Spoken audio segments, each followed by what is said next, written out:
Hello guys, তো আজকে হচ্ছে আমার মাম্মামের 20th ডে স্কুল।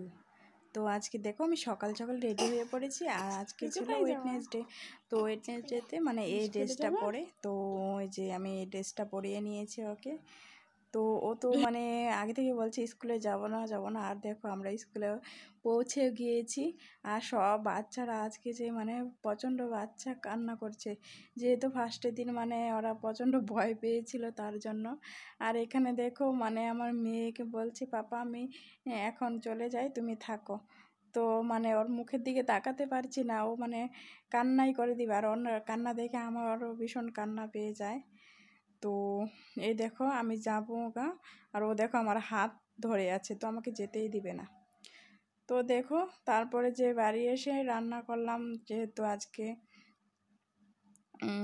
আর বিশুর দিন মানে এগুলো খেতে হয়। তো আমি দেখো বুটের ডাল বানিয়েছি, আর এখানে তিতা নিম পাতা, তারপরে আরও কি শাকগুলো ভেজেছি, আর সজনা আলু দিয়ে তরকারি বানিয়েছি, আর ভাত রান্না করেছি। তো দেখো, তো রাত্রেবেলা দেখো মেয়ের প্রচণ্ড শ্বাসকষ্ট হচ্ছে। তো দেখো এই যে মেয়ের হঠাৎ করে মানে অসুস্থ হয়ে যায়, এই ভালো থাকে আবার হঠাৎ করে অসুস্থ হয়ে যায়, মানে কয়েকদিন পর পর মানে এরকম হয়ে যাচ্ছে, আর মনটা ভীষণই খারাপ হয়ে গেছে। তো তারপরের দিন এই যে দেখো আমি রেডি হয়ে নিয়েছি, তো একটু যাব চড়ক পূজাতে। তো অনেক দিন ধরে যাই না, প্রায় বিয়ের 5 বছর হয়ে গেলো, 5 বছরে এই ফার্স্ট মানে আজকে যাচ্ছি। তো দেখো একটা ড্রেস পরে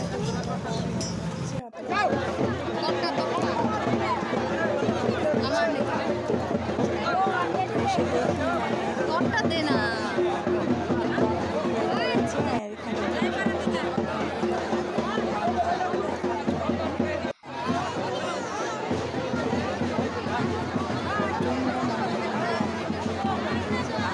আমাদের ঠাকুর।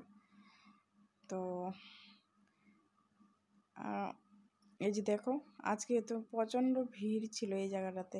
আর আমাদের এখানে না মানে বেশি পুজো হয় না, যে মানে অনেক দূরে, মানে এটা বেলতলাতে হয়, তাই এই জায়গায় মানে প্রচণ্ড ভিড় হয়।